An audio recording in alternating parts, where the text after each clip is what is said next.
Hello and welcome to Entrepreneurship, and we are doing chapter number 8, which is Achievement Motivation. Previously, we learned about features of motivation, but today, what makes people motivate themselves? And trust me, when I looked at the chapter, I always say this is the smallest of the chapter. It's also the easiest. And this chapter will have notes and concepts that you'll be using throughout your professional career. Things like Maslow's hierarchy, if you're a B.Ed teacher, or SWOT analysis that we'll talk about it. A lot of this is very, very, very interesting. So what is motivation essentially? Basically, motivation is a Latin word which comes from the concept of motive. What's your motive for doing anything? Motive is purpose. Someone goes to play. What's your motive? You are going to gym. What's your motive? You want to dress well. What's your motive? Anything that starts with a purpose has a focused motivation. It could be positive when you're encouraging people. It could also be negative when you discourage people. Let's say we show an ad. If you go for movies, there is an ad on cigarette smoking and it shows people affected with mouth cancer, lung cancer. So there is a motive, there is a purpose for urging people not to indulge in such kind of smoking habits. So this is essentially what motivation stands for.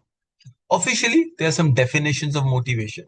There is a word of Robert Dubin. Motivation is a complex force. So we don't know where it comes from. So it's complex, which keeps a person at work.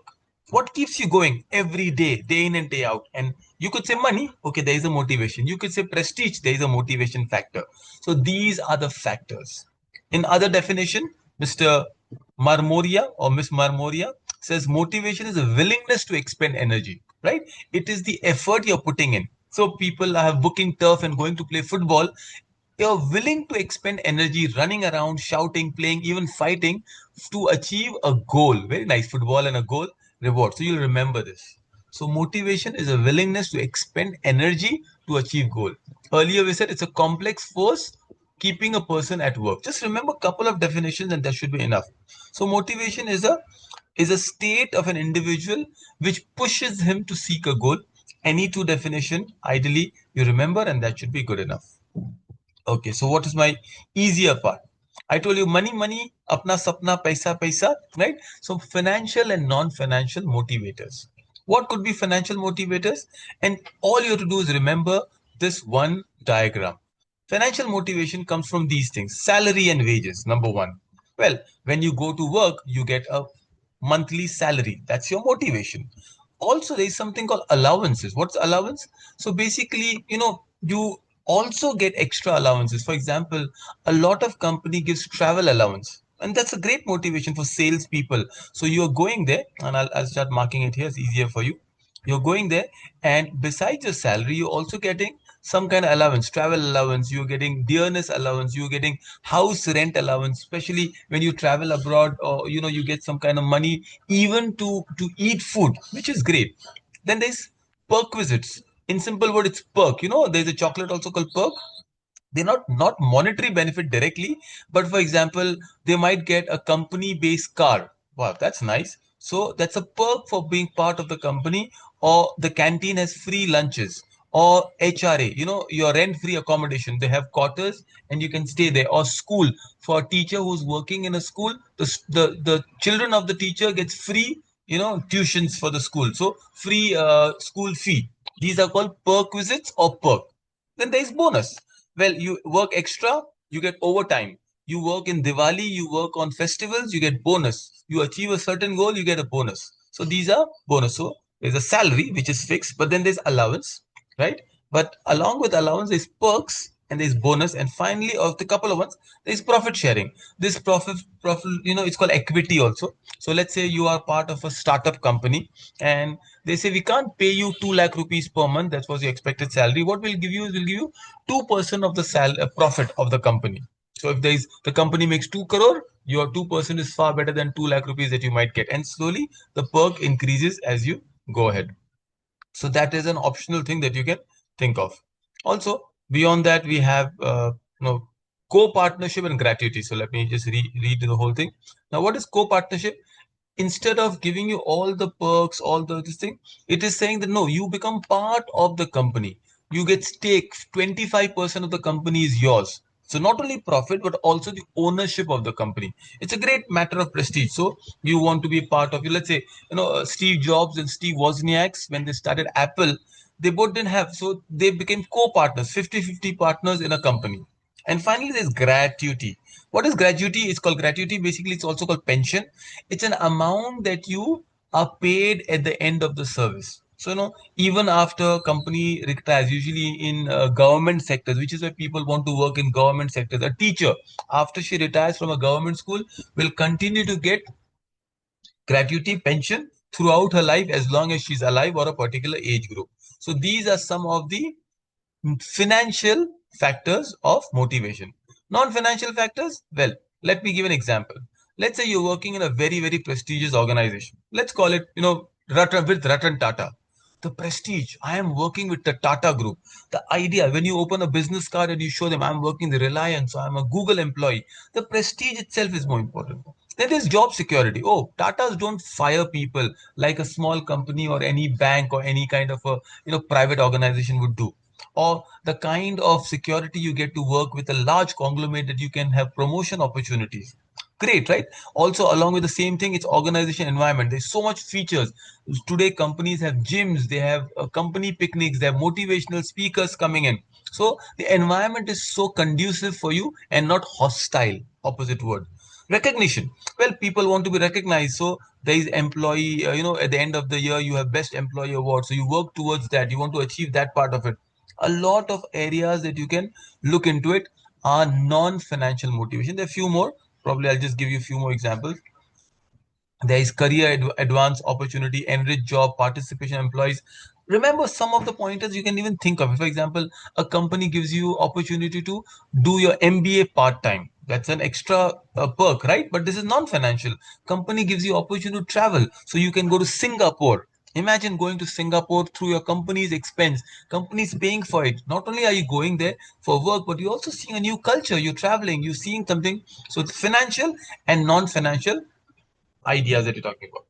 What are the theories of motivation? Well, simple. There are two very, very powerful theory of motivation, McClelland and Maslow. I told you these are words you will use over and over again.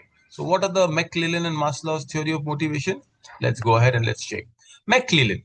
McClelland said simple, human beings have just three reasons that motivate themselves. What are the three reasons? Very, very interesting.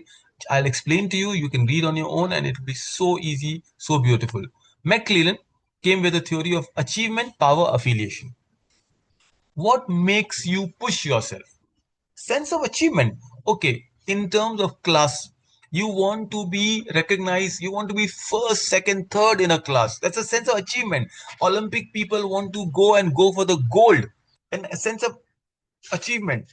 Good racers, even when you drive a car, you want to tell them how fast you went from Bombay to Pune in 2 hours, sense of achievement. So that motivates you. You push yourself. That's a motivation. Then there's power. Power? Oh, I'm the head of so and so organization. I can hire people. I can fire people. I can make decisions. Politicians have power. Heads of CEOs of company have power. Even becoming the class monitor or school captain, most of them are powerless, but even otherwise, they have power. And that power motivates people. Finally, affiliation. Affiliation is you want to be a part of the most popular group in the school. Oh, hang out with that group. Affiliation. I am affiliated with a country which has green, everybody wants visa of United States. Affiliation. Even affiliating with a political party, even affiliation with a smaller group which gives you like a business group and you feel very proud of it. In school, you're affiliated with, let's say, House of Red group or a green group. Whatever makes you stand out is the example of McClelland. McClelland's theory is very simple. People are motivated because of achievement, power, and affiliation. And I give you all the three examples. I think my job here is to make sure that you will just understand, listen to it once, and hopefully read it. And I believe in entrepreneurs you can become if you able to write on your own. Give a lot of examples when you write. Maslow's hierarchy. I love Maslow.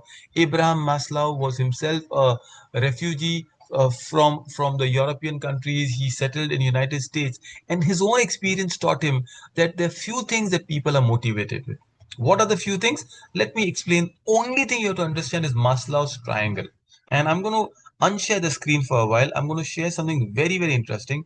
One of my most popular teachers training workshop. And this is a better version.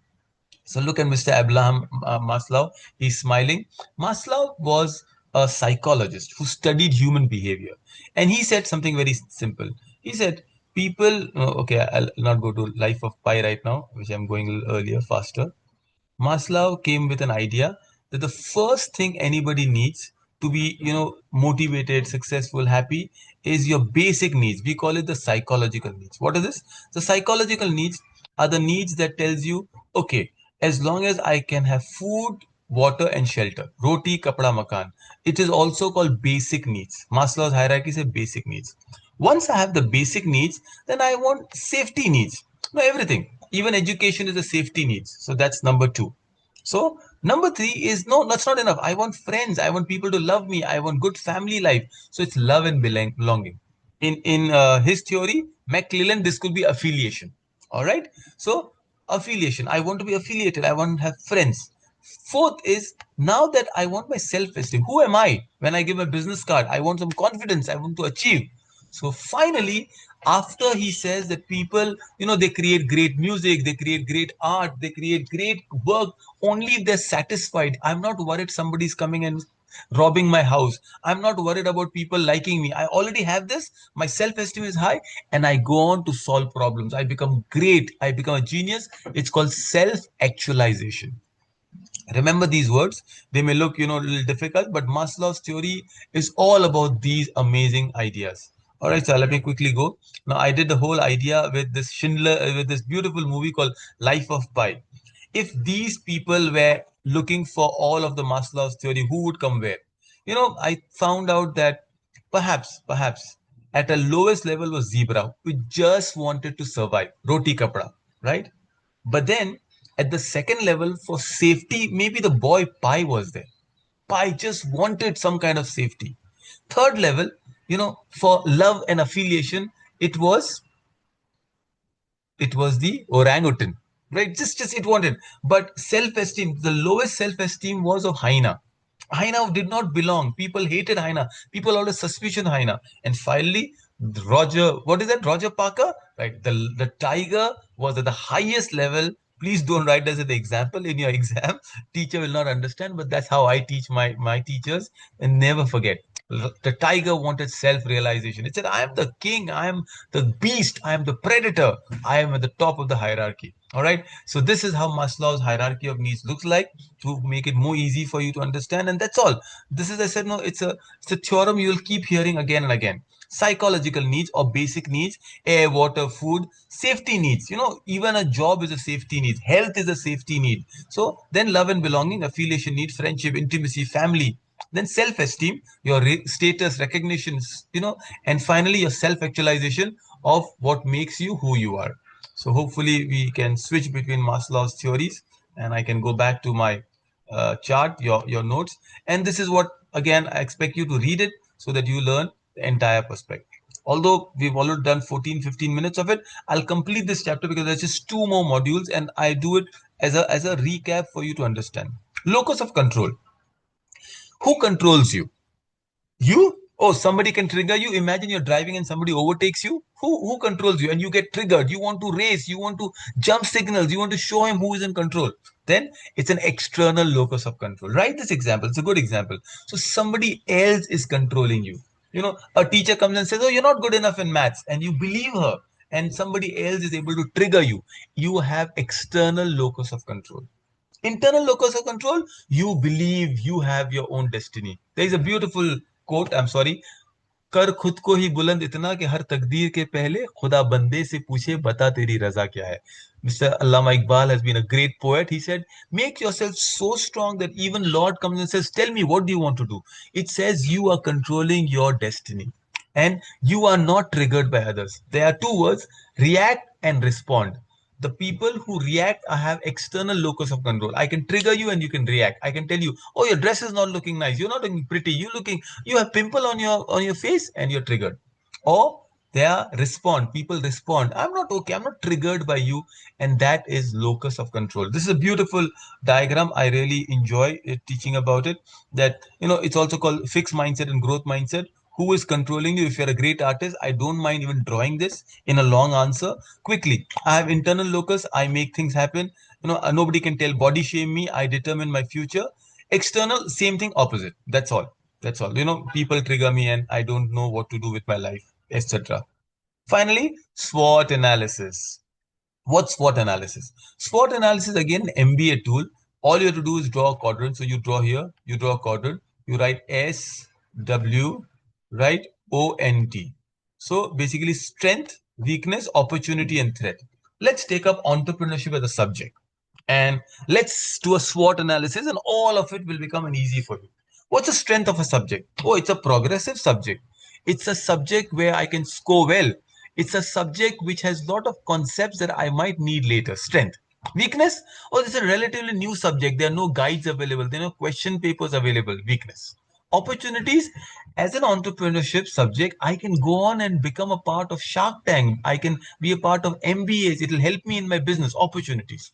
It might help me in my, when I apply for online universities abroad. They will say, oh, you've taken entrepreneur grade 10. Brilliant. Threat. Oh, am I losing out on some better subject instead of entrepreneurship? Am I skipping maths or science because of entrepreneurship? Threat. I may not get good marks because it's a new subject and I may not have the right examiner. Don't worry. I'm just giving you SWOT analysis. You can do a SWOT analysis when you're traveling abroad. You can do a SWOT analysis when you're buying something new. You can do SWOT analysis with your own career choices. This is a brilliant tool. And if you read it, how do you perform vis-a-vis others, you will learn a lot about it. That's all. This is all that this chapter has. I wish you good luck and I wish you do well in this particular subject. SWOT analysis is good, but I think we succeed in entrepreneurs. Best of luck.